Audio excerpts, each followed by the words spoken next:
ছোট বৌমা পরে খাবে। আমার বউ পরে নাস্তা করবে মানে? মা এসব তুমি কি বলছো? এই বাড়িতে আমার স্বামী একমাত্র ইনকাম করে, আর এতগুলো মানুষ তোমরা বসে বসে খাও। একটা সংসার কিভাবে চলে তোমরা জানো? কত টাকা খরচ হয় প্রত্যেক মাসে তুমি জানো?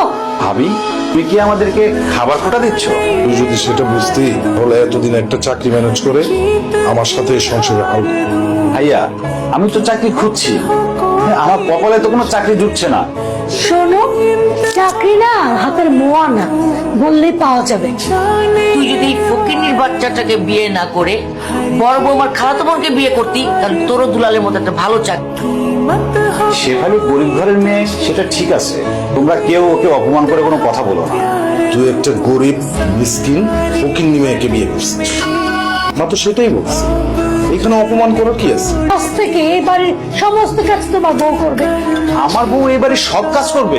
তোর ভাবি ঠিকই বলছে, সে হচ্ছে বড় লোকের মেয়ে, সে কেন কাজ করবে? তুই যতদিন না পর্যন্ত দুলালের মতো একটি ভালো চাকরির ব্যবস্থা করতে পারবি, ততদিন পর্যন্ত তোর বই এই বাড়ির সব কাজ করবে।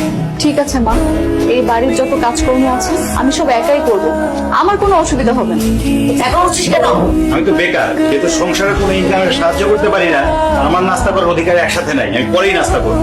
এই ফকিন্নির মেয়ে, নম্বর মতো দাঁড়িয়ে আছো কেন? বড় বৌমা কি বলেছে? হ্যাঁ, বড় বৌমা বলেছে দুটা ডিম পোস্ট। এতগুলা টাকা মাতালা ছিল, আলমারিতে রাখার জায়গায় ফ্রিজে রেখে গেছে।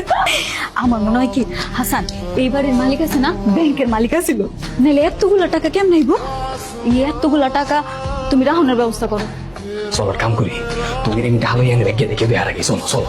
এতগুলা টাকা লয়ে ভেঙে যাবে কেমনে? হ্যাঁ, জ্যান থেকে পারো একটা বড় বস্তা নিয়ে আসো, ওই বস্তায় সবটি টাকা বইরা আমরা লয়ে যাবো।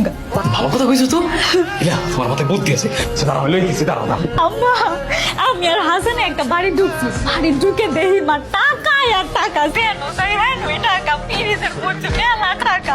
মা আমি হাসানের পাঠাইছি, কইছি জানতে পারো একটা বড় বস্তা নিয়ে আইও, এই বস্তায় সব টাকা বইরা আমরা লয়ে আইতাছি। মা তোরা ছোট মানুষ, এত টাকা লয়ে আইস না। আমি আইতাছি। ভাই বস্তা আছে, বস্তা কি রাখবেন আমার এখন?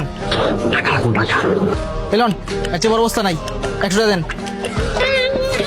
মা গো মা, কত টাকা! পুরো ঘর ভর্তি টাকা, যেদিক টাকাই সেদিক টাকা। চল আমরা দুজন ভাইকে যাই, হাসান আসলে তো টাকাটা 3 ভাগ করতে হইব। আমরা এক ভাইকে গেলে শুধু আমগো টাকা আমগো একজনে নিয়ে যাবো। চল।